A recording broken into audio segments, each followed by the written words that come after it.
15 years of marriage, it looks unshakable on paper. Words like stability, love, partnership, they sound like the promise of forever. But no one tells you what happens when that comforting silence between two people, the silence that once felt like peace, slowly starts to sound like distance. Ethan and I got married right after college. We were that golden couple everyone envied, high school sweethearts who defied statistics, who made it through broke college nights, small apartments, and the storm of our 20s. By 30, we had a cozy home in Austin, matching coffee mugs, and a love story people whispered about with admiration. He was everything a mother dreams her daughter will find: calm, patient, steady. The man who always remembered anniversaries, who fixed leaky faucets without complaint, who never raised his voice. And for a long time I convinced myself that was enough. But here's the truth no one admits: love doesn't die in explosions, it fades in the quiet, in missed glances, in good nights without meaning. And when you finally notice it, it's already slipping through your fingers. And before you judge me for what happened next, just listen till the end. Because this isn't just a story about infidelity. It's about loneliness, choices, and the cost of trying to feel alive again. Before we go deeper, make sure you hit subscribe to Dark Infidelity Stories. We uncover the hidden cracks in love, the ones people are too afraid to talk about. Trust me, what's coming next, you don't want to miss. But somewhere between the mortgage payments, late dinners, and quiet Sundays, something inside us faded. Every morning looked exactly the same. Ethan up by 6, coffee brewing before sunrise, the soft hum of the machine filling the silence. He'd lean in, kiss my cheek, quick, polite, and mumble something about traffic or bills. I'd smile, ask about his projects at the engineering firm. He'd ask if I'd sold any houses that week. The rhythm of it all was familiar, but it wasn't love anymore. It was survival through habit. The first time I felt that distance like a real wound, it wasn't during a fight. It was in a small, quiet moment. I'd bought a new dress one evening, bright red, something I knew used to make his eyes light up. I remember walking into the kitchen, hopeful. But he didn't even look up from his laptop. Just said, "Food's almost ready." And that was it. Something in me cracked quietly that night. I smiled back, but inside, something hollow opened up. I told myself it was normal. All marriage is dull with time, right? Love evolves. It matures. That's what people say. But deep down, I knew it wasn't love changing. It was me. I was changing. That's when I joined a yoga class. Not for fitness, but for escape. I needed a place to breathe, to be seen by someone, anyone. The first few classes were innocent. Then one evening, as I was leaving the studio, a man held the door open for me. Ryan Carter. Divorced, confident, the kind of man whose smile feels like sunlight after a long winter. We talked in the parking lot for nearly an hour, about work, music, life, everything and nothing. I told myself it was just friendly. But that's how it always begins, with the harmless conversations you think you can control. Weeks passed. Ryan became my coffee friend. Then my lunch friend.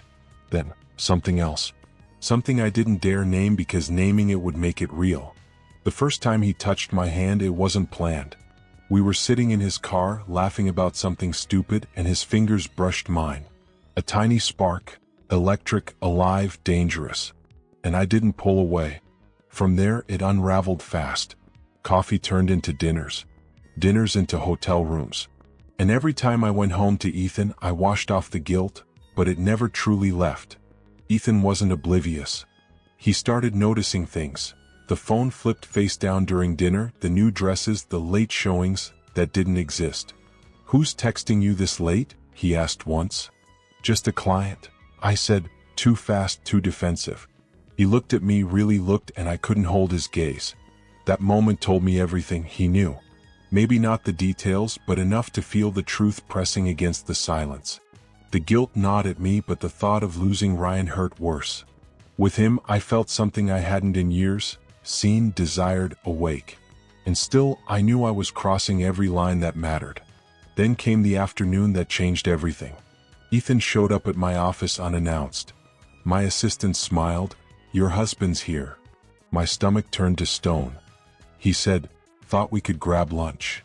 I told him that morning I'd be working late. But that morning I'd met Ryan. I forced a smile. "Oh, I already ate." He didn't react.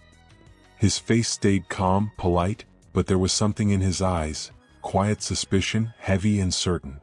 After that day, Ethan changed. He didn't argue. He didn't accuse. He just watched. His silence wasn't distance anymore. It was focus. He'd stopped trying to fix things and started observing me carefully, almost clinically. And I foolishly thought I was still in control. I deleted messages, changed passwords, hid everything behind the lie of yoga classes. I didn't realize Ethan was building a quiet investigation. He was tracking everything: what time I left, what time I came home, what I wore, where I said I'd been. The man I thought I was deceiving had already seen through me, and I was too blinded by guilt and desire to notice. Then came that night. I came home late from yoga. Ethan was sitting in the living room, calm, unreadable. "How was yoga?" he asked. "Good." "Exhausting," I said. He smiled, slow, knowing. "Yeah, I bet." And in that single moment, everything inside me froze. He knew. He absolutely knew. But he didn't yell. He didn't ask for the truth. He just let the silence do the talking. From that night on, something in our house shifted. The air was different. Ethan's calm felt heavier than anger. He made coffee every morning, kissed me goodbye like always, but his eyes followed me differently.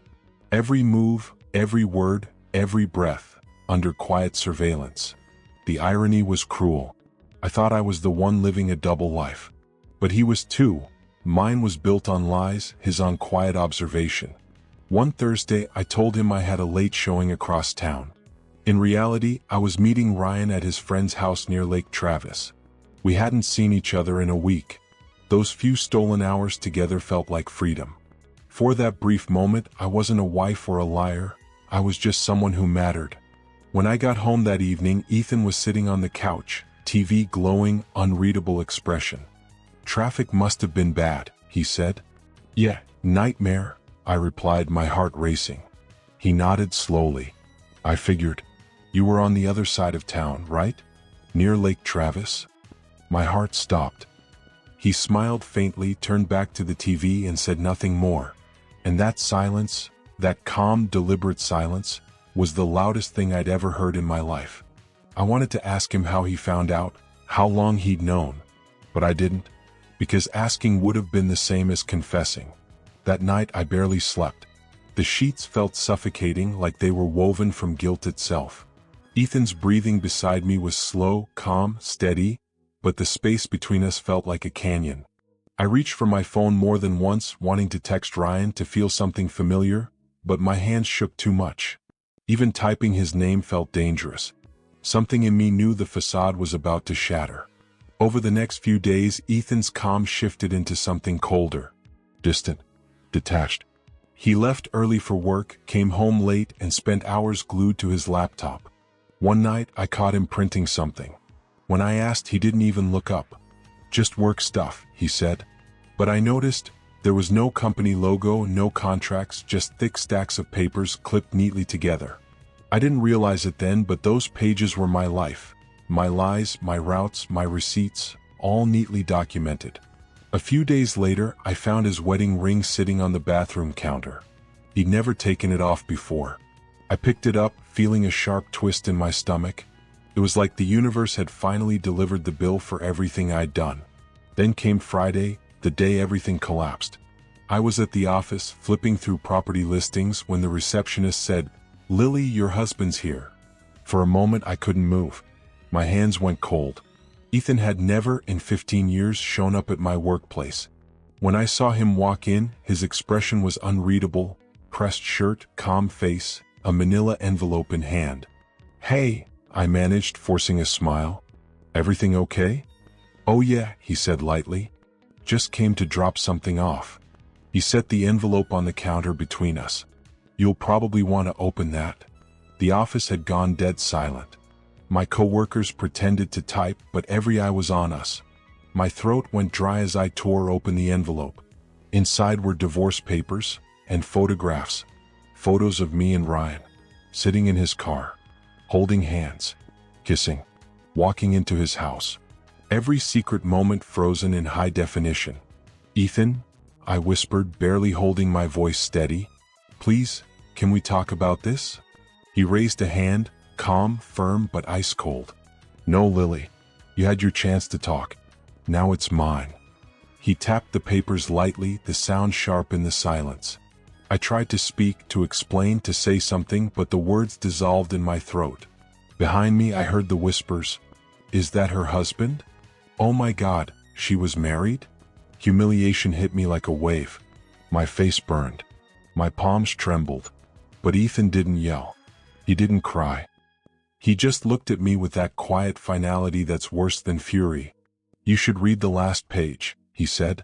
It was a court filing. Proof of infidelity. He'd hired a private investigator. Every lie I'd told, every yoga class I'd invented. He had it all on record. The calm in his eyes terrified me more than any scream could have. Because it wasn't rage, it was closure. Ethan, please, I begged. I never meant for it to go this far. He nodded slowly, almost with pity. That's the thing, Lily. You never mean to destroy a marriage. You just do. And then he turned and walked out, just like that. No scene. No goodbyes. The entire office stayed silent for what felt like forever. My boss called me into his office afterward. His face said everything: disappointment, pity, exhaustion. Take a few days off, he said softly. Figure things out. But I knew what he really meant. I wasn't coming back. That night, when I returned home, my bags were waiting by the door. Clothes folded neatly. Shoes lined up. Everything in perfect order. Ethan's final act of precision. You packed my things, I said quietly. He didn't look up from his laptop. You packed your own marriage. I just helped finish it. I wanted to scream. To cry. To say I was lonely, lost, desperate for something real. But there was no justification left that didn't sound pathetic. He finally looked at me, calm, empty. My lawyer will handle the rest. You can stay with your parents for now. I opened my mouth to speak, but he stopped me again, this time gently. Lily, there's nothing left to say. And that was it. 15 years gone. Just like that. When I stepped outside, I looked back one last time. The porch light was still on. For years, that light had meant comfort, home, safety. That night, it felt like judgment. I drove straight to Ryan's apartment, desperate for someone to tell me it would all be okay. But even he looked uneasy when he opened the door. He already knew. Ethan had mailed the same photos to his wife. We sat there in silence, both realizing the same thing. Our secret world had just exploded, taking two families down with it. That night, I didn't sleep. For the first time, I really saw what I'd done, not just to Ethan but to myself. I had traded a loyal, steady love for a fragile fantasy. And now I was left with nothing. After that day at the office, I simply stopped existing in Ethan's world. He didn't call, didn't text, didn't even ask where I'd gone. It was as if the 15 years we shared had been deleted, archived somewhere far away. A few days later, I moved in with Ryan. I told myself it was temporary, just until the divorce settled, but I knew deep down I was clinging to the only person who hadn't left yet. Ryan's place was small, a one-bedroom on the east side of Austin with old carpet, a flickering kitchen light, and a faint smell of beer that never faded. It wasn't love that kept me there. It was fear. Fear of being alone with the wreckage I'd made. We tried to pretend everything was fine, cooking dinners, watching old movies, laughing at small things. But it all felt forced. Every time he touched me, I saw Ethan's calm face handing me those papers. Every kiss tasted like guilt.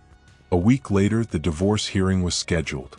Walking into that courtroom felt like walking into a funeral I'd caused.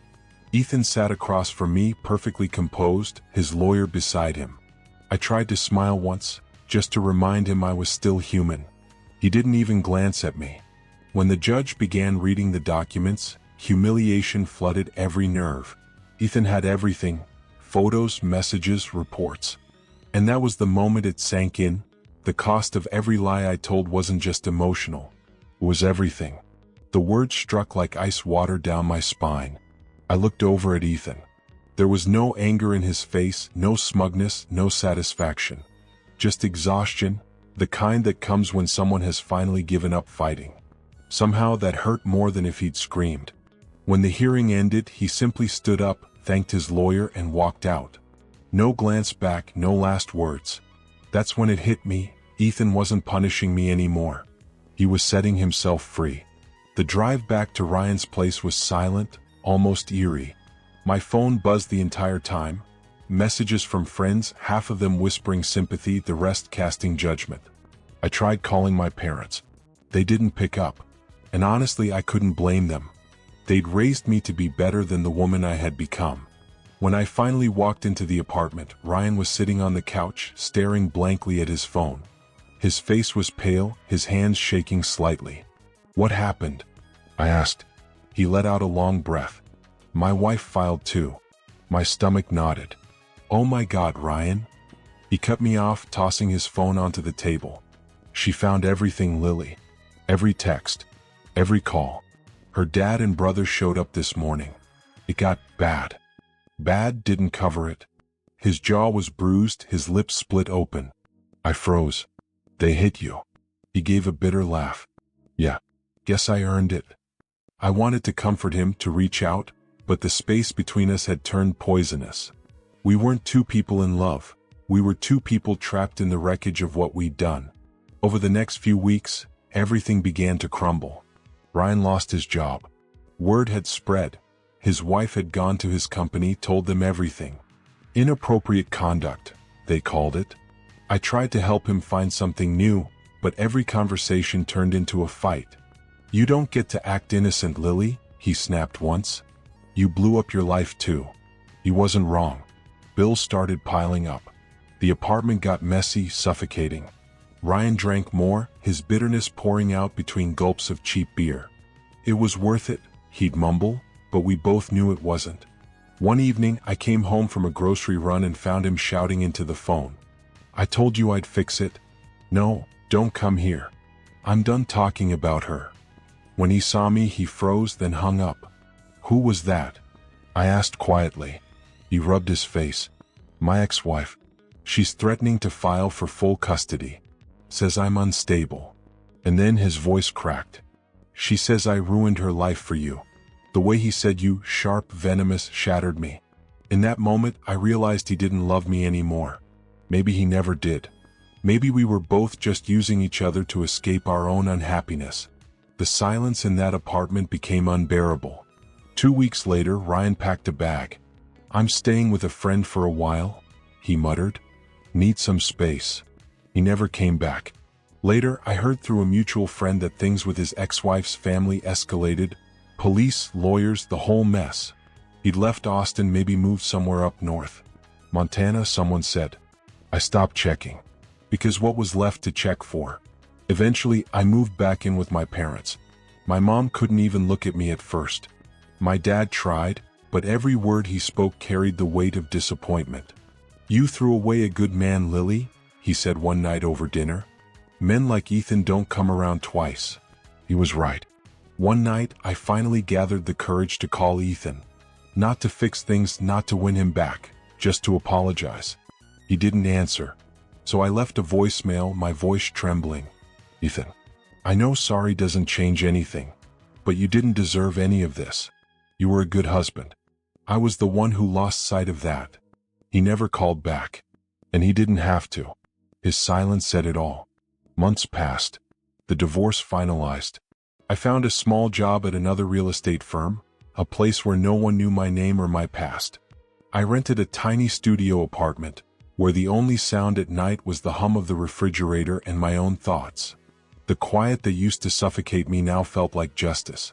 Sometimes I still drive past our old house. The porch light still burns, softer now, warmer somehow.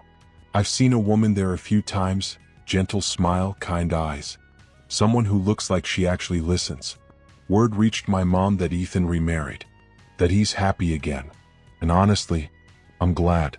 Because if anyone deserved peace after the storm I created, it was him. As for me, I live quietly now. No secrets, no double life. Just me, and the echo of everything I destroyed. Some nights, that silence feels like the cruelest punishment of all. People say karma takes her time. But she didn't with me. She came fast, uninvited, merciless. tore through every lie I built and left me staring at the wreckage of my own making. When you cheat, you think you're escaping something, boredom, routine, loneliness, but you're not escaping at all. You're sprinting straight into the emptiness you feared most. You trade love for excitement, loyalty for ego. And when the thrill fades, you realize the truth: you were the problem all along. I used to believe Ethan would always be there, that I could play with fire and somehow walk away untouched. But karma doesn't knock twice. And when she came for me, she didn't just take what I loved. She took everything. This was my story, my mistake, my reckoning.